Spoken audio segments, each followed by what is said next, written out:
And we go out to our Premier Chevrolet of Carlsbad fan hotline, where Mark Grant gets to talk some golf with us this morning here on 97.3 He hates The golf. Fan. He hates it. Good morning, Mud. Hi, Mud. Overrated. By the way, there are things that people ask you if you could snap your fingers, what you could do to change in your life. Yeah, you know what my three are? What? Mine, speak a language fluently. Yes. I love the Spanish language. Play an instrument. I know you play the guitar. I would love to pick up an instrument and play. Thirdly, I've always had this fascination with impressionists. Growing up as a kid, like when Rich Little was on Johnny Carson, and of course I'm dating myself. But more recently, like Bill Hader, Jay Moore, I just find it phenomenal and so entertaining when people just nail impressions. It's the best. He's the best. And watching him do it is insane. One of my favorites is obviously when people try to do Al Pacino, and it's like there's three stages of like Al Pacino during his career. There's like the Dog Day Afternoon. I'm dying here, Leon. I'm dying. You know, remember? Yeah, Serpico, whatever. Oh, John Cassell, and I'm dying here, Leon. I'm dying. We'll have Jacob Plane, and we'll go to Algiers. and then you've got the Godfather, of course. Fredo, never pick sides against the family, right? Yeah. You ever? Of course. And then you've got the one where Son of a woman. Son of a woman. Because everyone walking around, hoo-ah, hoo-ah, it drives me nuts. One of my favorites is Bill Hader when he says, like, Al Pacino gets in an argument with a child. He says, liar, liar, your pants are on fire. She got a great ass from Heat. It's my favorite. It's my favorite. If I was 20 years younger, I'd take a flamethrower to this place. But not a stitch. So good. No, Moore nails it, man. The walk-in too is just the creepiest, craziest. It's brilliant. Brilliant. Some of the greatest dialogue is in Pulp Fiction when he prints the watch to Bush. This watch. Yeah. The watch. This watch. I carry this hunk of metal up. For 20 years. It's your birthright. It's your birthright. It's your birthright. And I'll be damned. Padres. It's crazy. That's so good. Starting pitching, you need that bridge to the bullpen. Did you heard his Soto stuff, didn't you? I did. Oh it was spectacular. Just spot on. So good. Now, Mud, did you? You're legendary for your Harry Carey in Chicago. Well, did you ever get to do it for Harry Carey? I never did. Yeah. No, I spoke to Harry back in the day, but I was just, I was in awe. I mean, I'm not much of a, there are certain people that we meet in the course of our lifetime. It's like you really like and admire. And I was just, when I was always in the presence of Harry, I was like, just always respectful and just, enjoyed his company, but never in his presence did I ever drop an impression on him. So that's how I feel about Don Orsillo when I respectful and all. Yeah, when I pop by when I pop by the booth, Mud always gives me a big. I just could pop by and say hello. I don't want to bust these guys' balls too much. They're working, But I pop. We're working. You're working. I walk in and Mud will always stand up, give me a big hug, and Don just looks up. How you doing, kid? And shakes my hand, and I walk out, and I'm just like, holy smokes, man! I'm in the presence of greatness here. He's also too good to come on our show, as you know. So it's fine. We appreciate and love you, man. You sounded great. You always do. You're such a part of our lives every single night, Mudley. And listen, been a lot more fun recently watching this squad at the ball yard every night than it had been. Trending upward, I think. And Bob Melvin, you guys know as well as anybody that during this long season of baseball, you look at talent on paper and the phrase on talent. Oh, this team has, the talent on paper to do this. And, well, you got to go out and perform. Bob Melvin, we talk to him every day, and he still firmly believes, he's spoken to the fans and the media, that this lineup is just too potent, that it can't have an upward tick. And I think we've seen, obviously, the past couple of weeks, we have seen that. You guys mentioned earlier, I was listening about, Tampa Bay Rays coming to town. Tough team. Yeah. Good ball club. McClanahan, Cy Young Award candidate. Nasty. But still, it's when you play these teams, which is key.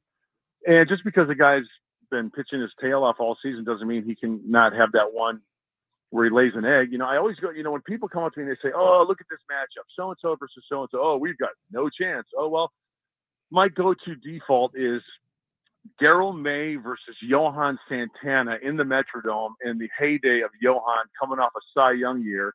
And it's like, oh, we've got no chance in this game. We're in Minnesota. We're playing against Johan Santana. We got Daryl May. Who's Daryl May? Well, next thing you know, Dave Roberts hits one off the baggie. I forgot who else in that game did well. But anyway, the bottom line is Padres beat the Twins that day. They beat Johan Santana. So it sounds cliche. It sounds cliche, as Ted Leitner would say. I will use the proverbial cliche. But any given day, one team could beat another one. So, I forgot about his Uncle Teddy. Yeah, I forgot about his Uncle Teddy, too. Here's the pitch. Ground ball, short, caught, over to first, in time for the out. It's brilliant. Mud, I have no, go ahead. No, I was just going to say, and with the Rays coming to town, as you guys mentioned towards the end of the trip, and what the A's beat them 2 out of 3, right? Yeah, 2 out of 4. They split to a 4-game series. 2 and 2. 2 out of 4. So hey, go to the ball game, watch the ball game, enjoy it, and you never know what's going to happen. That's what's great about our great sport of baseball. Mud Grant is with us here on 97.3 The Fan on Ben and Woods, and I'm sure you interact with fans more than just about anyone walking around the ballpark. They love to say hi to you. I'm sure you see the comments. You're not on Twitter anymore, but they still get to you. Bob Melvin, he's an idiot. He doesn't know what he's doing. Clearly, the man is not an idiot. We've all met him. He's a very smart baseball guy, but you can disagree with some of the decisions. How do you deal with when you get the credit, when you hear the criticism of Bob Melvin? You don't have to agree with everything he does and every decision he makes, but we all know that he's a smart guy, good baseball man. He's got reasons for doing what he's doing out there, whether it's starting Ryan Weathers yesterday and Yu Darvish today, or calling for a bunt there in the 5th inning. He's got his reasons for sure. Yeah, and I will say this, two-part question. One is I'll talk about Bob Melvin first.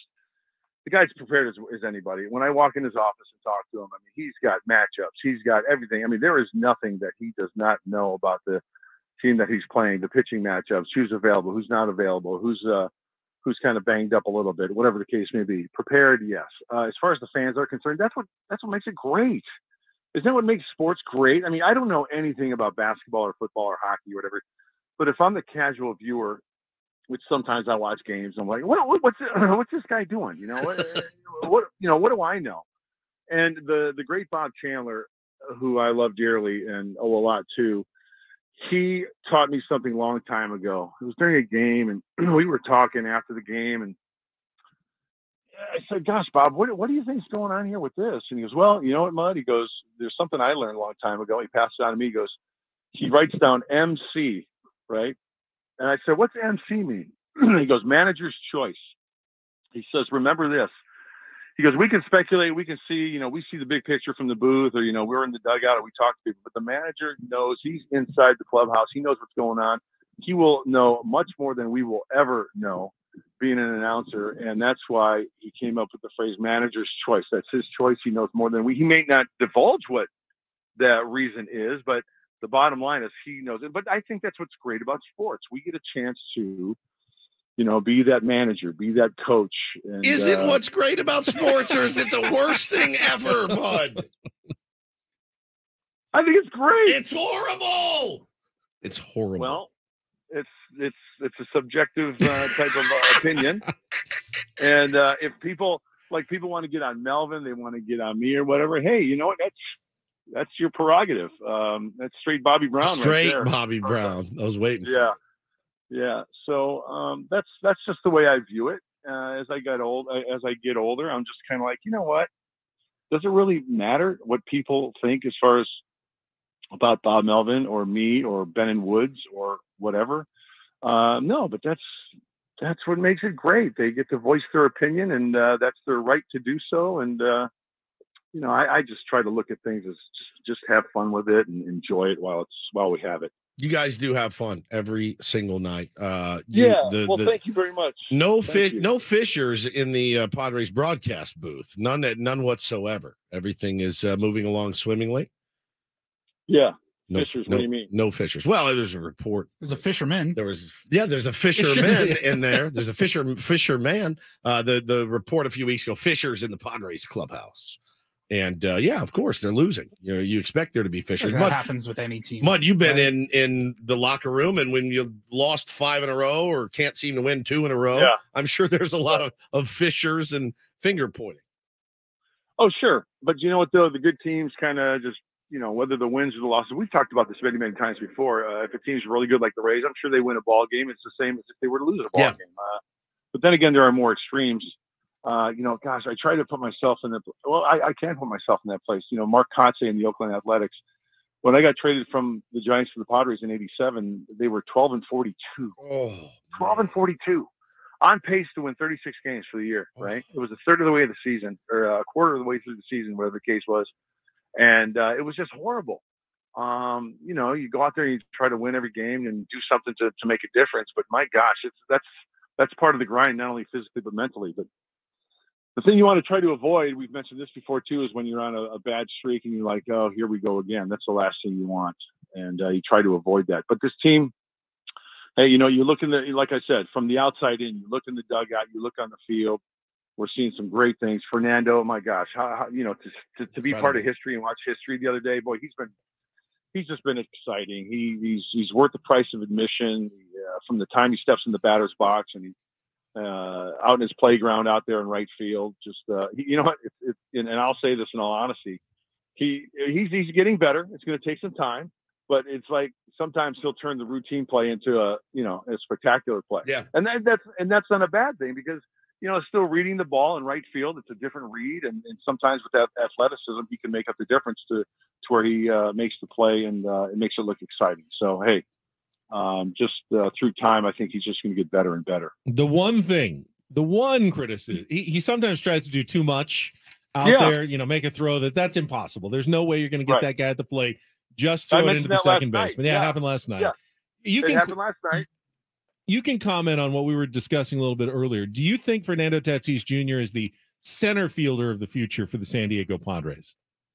Oh, I can't. I mean, could he play center field? Absolutely. Is he the future? I can't. I don't want to play GM or speculate on that. I can't put my stamp on that or my opinion. The only thing I can say is that is he able to play center field? Yes, I think it's a great position, an easier position. I shouldn't say easier, but as far as reading the ball off the bat, I was talking to Rick Manning the other day with the Guardians. He played center field. He goes, "Oh, it's awesome in center field," because we were talking about Tatis. He asked me the same question: "Can he play center?" I said, "Yeah, he's played out there a couple times." And he goes, "It's such a great position because you can see the trajectory of the pitch, you can see the pitch, the ball off the bat, you read the swing of the ball off the bat, and it's a better jump. Whereas in the corners, it's a little bit different." So, Woodsy, I'm gonna refrain from answering that question. I know you're trying to pin me in a corner. That was Ben's question. That was Ben's question. I'm not going to bite. My question is Woods would never ask such a tough and insightful question as that one. Should AJ Preller keep his job? But I'm just kidding. Did you hear what Ben just said passive aggressively? He was been here for 2 days. There's nothing passive about it. Wow, good God. Aggressive. All right. I'll be at the ball yard. Someone tonight. has to hold Mud's feet to the fire during this interview. How are you guys doing, by the way? How's life treating you? Fantastic. Really good, Speaking of Fishers, you should check out the Ben and Woods program from time to time. We're on the verge of signing a new deal, but I don't know that it's going to happen, Mud, if I'm being honest. Oh, you really? Yeah, you need an agent? We'll see. I got an agent. Got an agent. Yeah.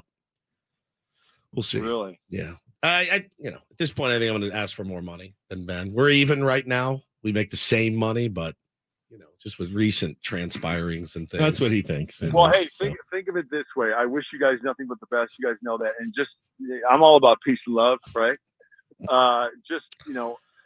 Go to the studio each day and know that you brighten people's lives and you make them chuckle a little bit, maybe teach them a little something. And it's getting pretty deep because I'm talking about you guys. So do you, so buddy. Full of it, I'm so full of it. Right now. Feels like we're an after-school special. We know that. We love you, pal. ABC after-school special. Yeah. Remember those? Oh my gosh. Will you give my love to Don Orsillo tonight? Now I will see you at the ballpark. I will stop by and say hello. Yeah, Don Atangelo is the best. Hopefully a Padres victory tonight with the Rays in town. So go it's gonna be a good one. Gonna be a good one. Yeah, looking forward to it. All right. Bye, guys. Bye, Budley.